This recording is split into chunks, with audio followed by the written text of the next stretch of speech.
So, good day everyone. We are the group 2. So, for today po, i-discuss namin ay about sa cestodes. So, ang objectives po ng presentation na to is to identify the distinguishing characteristics of the cestodes.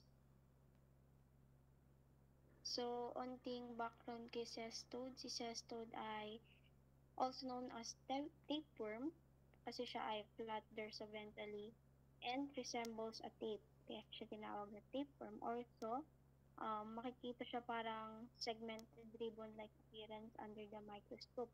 Yan, nakikita niyo naman sa picture para siyang ribbon. Tapos, ang cestode din ay isang hermaphrodite. Ibig sabihin ng hermaphrodite ay yung kanyang reproductive system, both male and female, ay present. Meron siyang ovary and meron siyang testes. And also, ang cestodes ay walang digestive tract and circulatory system. Dako na tayo sa unang species ng cestode is Taenia species. Lastly. So I am going to be explaining to you the distinguishing features of the Taenia species. So let's start with the Taenia saginata and the egg stage. So the eggs measure 30 to 35 micrometers in diameter and are radially striated. The internal oncosphere contains 6 reflectile hooks. So medyo malabo yung picture pero ipapakita ko na lang dito. Ito yung kanyang hooks. It contains 6 reflectile hooks. Yung kanyang striated shell. And yung kanyang hexicant larvum is dito. So, measures up to 30 to 35 micrometers. Next is the while yung shape ng Taenia saginata mostly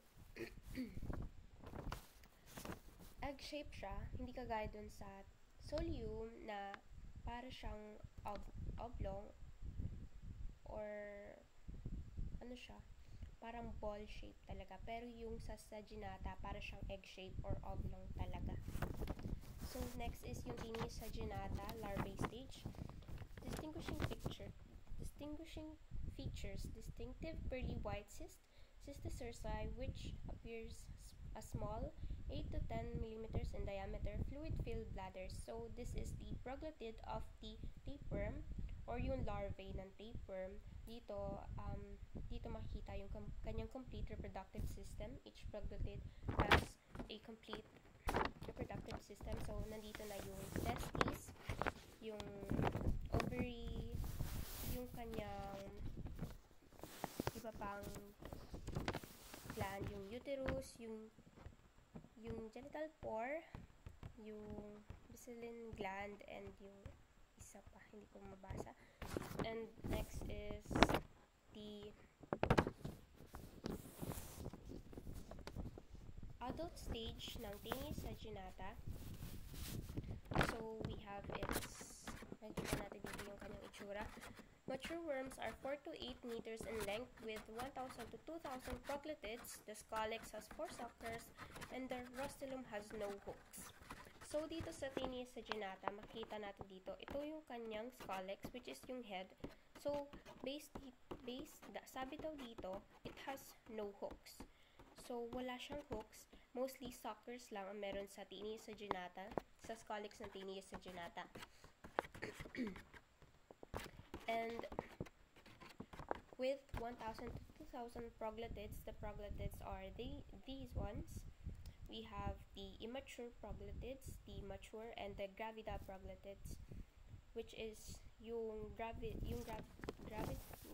proglotids is yung nire-release ng worms para makapag-infect sa iba. Next is the egg stage of the Taenia solium.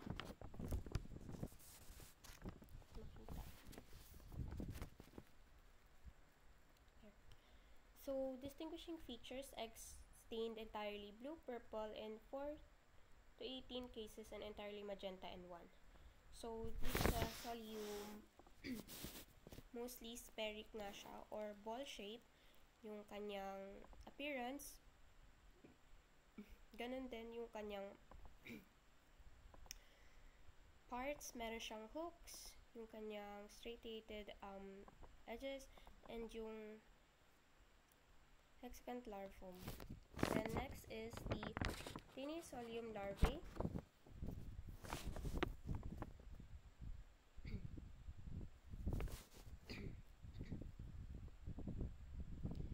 So, distinguishing features: cysticercal celluae present in animals and man. So, this is the proglotid of the Tinisolium, which can be found in both animals and man. Complete. It has the testes, the ovary, the uterus, the genital pore, the and the vitelline gland and the vitelline gland and the other gland. So we have here the last stage, which is the adult stage of the Tinisolium.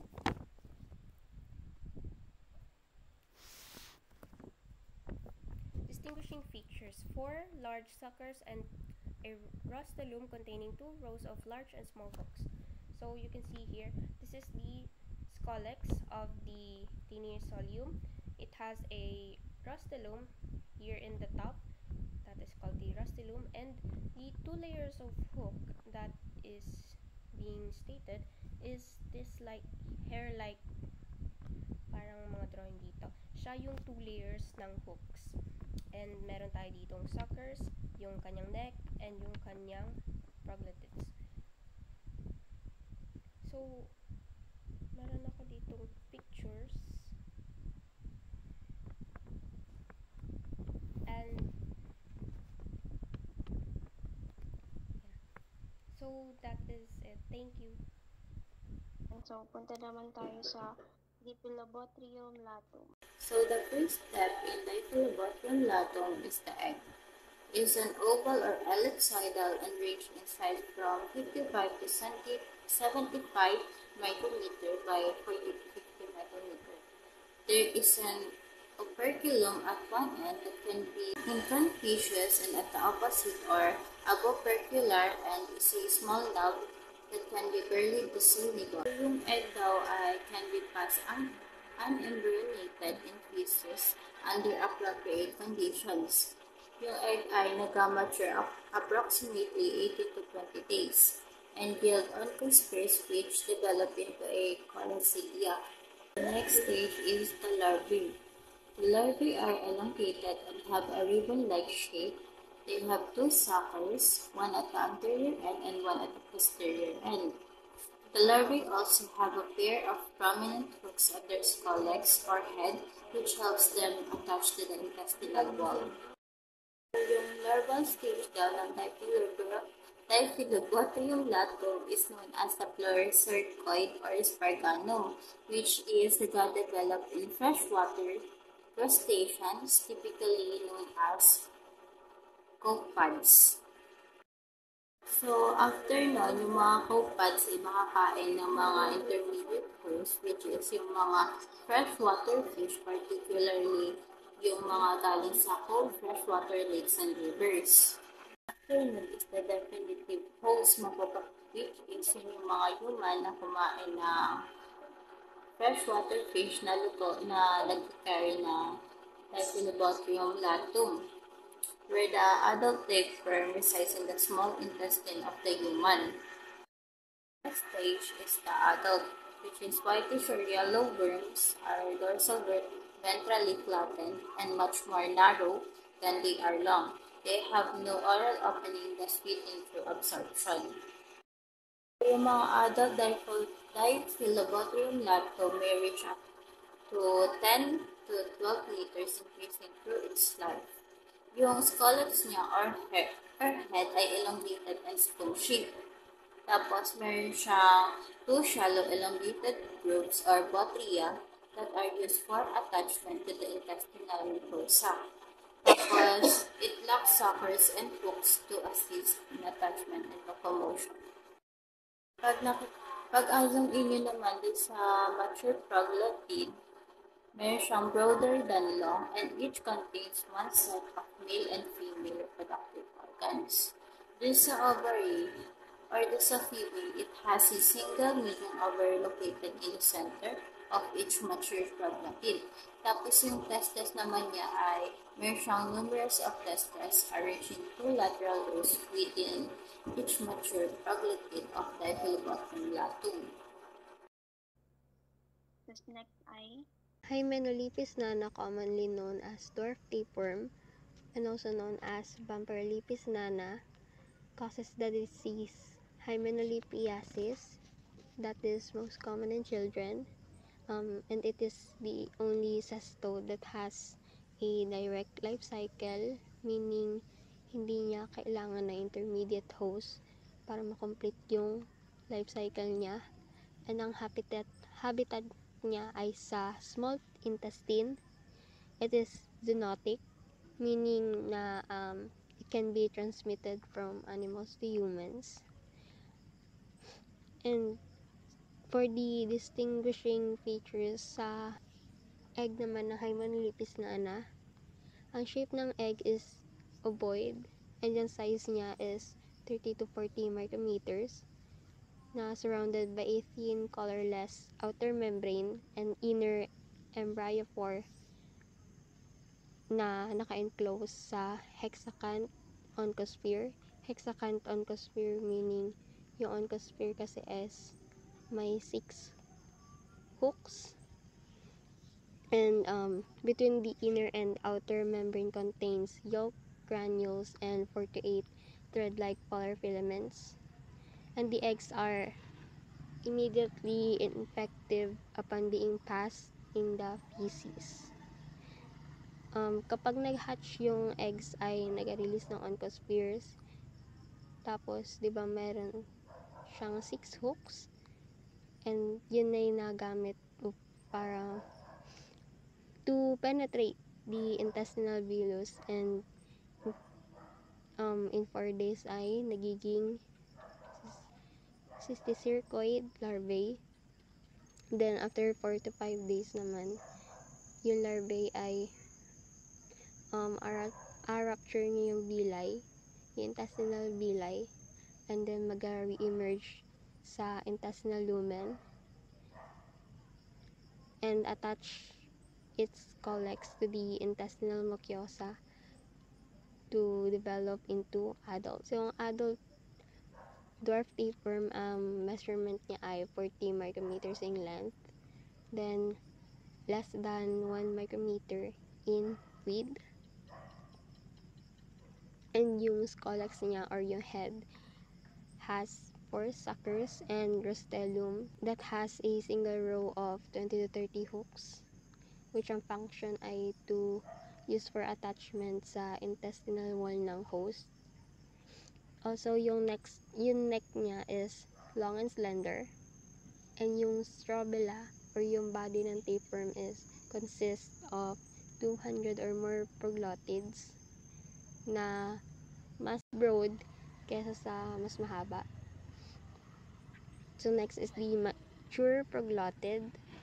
Ang measurement niya ay 0.3 micrometers in length and 0.9 in width. Sa posterior part ng each proglottid ay may 3 testes and an ovary, which is bilobe, meaning divided into 2 lobes. Coarsely granular, ibig sabihin may particles na malalaki at irregular yung shape and distribution niya. Tsaka positioned posteriorly between the testes with a compact vitelline gland, which is the vitellarium behind it. Yung vitellarium ay yung nagproduce ng vitellocytes, which are cells that synthesize yolk proteins. Ito ay essential for development ng eggs. Move on to Dipylidium caninum. This stage is egg. The distinguished features is round to oval. Average size is 35 to 40 micrometers. Range niya is 31 to 50 micrometers by 24 to 48 micrometers. and contain an oncosphere that has 6 hawklets. As you can see dito sa eggs niya, ayan, andito yung sa taas yung membrane, yung egg, yung visible hawklets, and then the oncosphere. Naman sa larvae niya, the larvae are elongated and have a segment body. Resembling small rice grains, they also have hook-like structures called rostellum hooks that help them attach to the intestinal lining. As you can see dito sa picture, meron ditong hooks and then yung suckers and rostellum. Naman tayo sa adult. Conical shape and has 4 suckers. There is also a retractable rostellum arm with several rings of small rose thorn-shaped hooks used to anchoring into host tissue. As you can see dito, hindi magkakaparehas naman siya ng pero iba-iba yung tawag sa kanya. Dito sa taas, nandito yung scalyx. Dito sa may scalyx, may immaglottids and may mature proglottids, and sa huling-huli niya ay may gravate proglotid. Dito sa gravate proglottids niya, there is a double-pored proglottids detached from the strobila, or which is the body. Dito sa scalyx niya naman, sa picture niya dito, makita natin yung retractable rostellum, which is yung nasa taas na taas. At saka meron siya ditong four suckers. Yung nasa taas, tas itong nasa dalawa niyang gilid, tas meron pa yan siyang nasa uli. And makikita din natin dyan yung neck niya. Dito naman sa isa, nandito yung excretory vessels, yung testes, and then yung ovary, yung vitelline glands, at saka yung serous sac, at saka yung genital sinus. Okay, for the next part is the Echinococcus granulosus. So, fun fact lang about Echinococcus granulosus. Sa lahat ng cestode, siya yung pinakamaiksi na tapeworm. Since lang siya, composed lang siya ng 3 parts. And yung 3 parts niya na yun, pero siya yung pinakamaiksi, tapos siya din yung pinakadelikado sa lahat. I mean, pag na-infected ka ni Echinococcus granulosus, deadly siya, pwede nakakamatay. Ito nga. So, sa distinguishing features ng egg niya ay the eggs are round and have a thick double-layer shell. They are small in size, measuring around 30 to 40 micrometers in diameter. Itong features niya na to is para malaman na ito si Echinococcus granulosus. Mostly ganyan lang itsura niya. Round, tapos may thick double-layer shell. Tapos nasa loob yung pinaka-oncospheres. Tapos, next naman ay yung kanyang larvae stage. Yung larvae stage naman ni E. granulosus ay nagpo-contain ng yung larvae niya are small and have fluid-filled bladder like structure called hyatid cyst. Yan, di ba? Galing siya sa maliit, tapos lumaki ka. Tapos, inside the cyst, meron dun protoscolysis, and meron din yung maliliit na parang ulo na may hook-like structure. So, yung larvae stage ni Echinococcus granulosus, ayan, makikita nyo, para siyang maraming flow. Pero, isang flow lang yan. Yan yung pinaka-hyatid cyst. Tapos, nandun sa loob yung daughter cyst. Tapos, meron dun, andun yung makikita mo dun yung mga tine heads na parang may mga hooks nandun sa loob. And lastly naman, sa adult stage naman ni Echinococcus granulosus, ang adult worms ay small, ay yung sinabi ko, siya ay pinakamaliit. And ito ay, sa itsura naman, ito ay it's white or cream color and cylindrical shape. Yan, makikita nyo dyan sa part ni Echinococcus granulosus, yung scolex niya. Ito yung mas malaki yan. Scolex, tapos may hooklet siya sa pang-attach. Tapos meron siya suckers, siyempre pang suck. Tapos yung kanyang neck. Tapos, sa body niya naman, meron tayong diyang immature proglottid, may mature, tapos may gravid. Dun sa gravid part, dun na makikita yung mga eggs niya, maraming egg. Sa mature, dun makikita yung kanyang uterus, testes, ovary, tapos yung Vitellian glands. Tapos sa immature naman, dun pa lang makikita yung mga parang pa-start pa lang dun magbuo. So, yun din mo malalaman sa morphology ng mga Taenia species. Ako na lang mag-report. And sa morphology ng Taenia species, di ba, meron tayong dalawang Taenia species, which is the Saginata, T. saginata, and T. solium.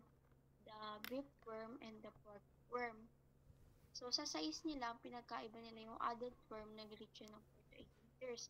Tapos yung Taenia solium naman is only about 2 to 4 meters. Sa Scolex naman, kung nakita nyo dun kanina sa picture na pinakita ni Asi, sa Saginata, sa T. saginata, wala siyang hooks. Meron siyang suckers, pero wala siyang hooks. Tapos sa T. solium naman, meron siyang suckers, meron din siyang cristellium, yung parang pinakabunga nga doon, na may hooks din siya, ang kapit. Tapos, next ay yung mature proglottid naman ng T. saginata at T. solium. Sa T. saginata, ang mature proglottid ay may single ovary on each side. Each proglottid ay merong single ovary.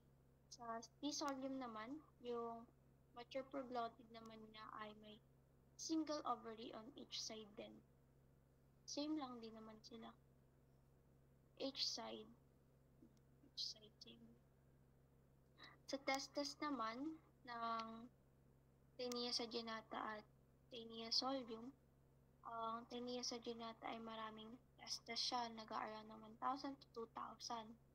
And sa solium naman ay mas onte, 50 to 100. Ayan, sa kanyang ovary, meron silang same on each side or each proglottid. Then sa testes naman ay mas madami sa saginata, mas onti sa solium. Next naman sa number 5, the gravid proglottid. Gravid proglottid naman sa uterine branches. Sa Taenia saginata, ang gravid proglottid niya ay madami. Tapos madami rin yung uterine branches niya na nag-e-extend yun sa lateral edges, sa gilid. Basta yung para siyang, diba nakita niyo yung picture kanina, para siyang puno sa loob ng proglottid. Tapos nag-e-extend siya hanggang sa lateral edges. While yung Taenia solium naman, kukunti lang yung branches niya and mostly makikita lang siya sa gitna. Ayun yung gravid proglottid ng T. saginata at T. solium. Sa larval stage naman nila, yung both naman ng Taenia saginata and Taenia solium, merong larval stage known as cysticercus. Yun yung pinakita kanina ni Ati. And ulit. Yan, sa 7 naman, sa intermediate host naman nila ang pinagkaiba ng Taenia saginata at Taenia solium. Ang intermediate ng T. saginata ay cattle. Yung intermediate host mean yung dun talaga sila, yun talaga na-apektuhan nila. Cattle. Dun nagde-develop yung larval stage ng T. saginata. While sa T. solium naman ay pigs, sa baboy. Dun nag-start yung larval stage. And yung definitive host nila yung hindi talaga sila doon dapat ay tao. And accidental lang na ma-apektuhan nila is the tao. Same sila, both tao din. And last one is for the infective stage and the diseases. Sa infective stage ng Taenia saginata and Taenia solium, pag kinain mo ito ng hindi luto, di ba nga ang Taenia saginata known for whipworm, tapos yung Taenia solium ay porkworm. Pag kinain nyo sila ng hindi luto, na nagko-contain ng once na eat mo, infected din agad.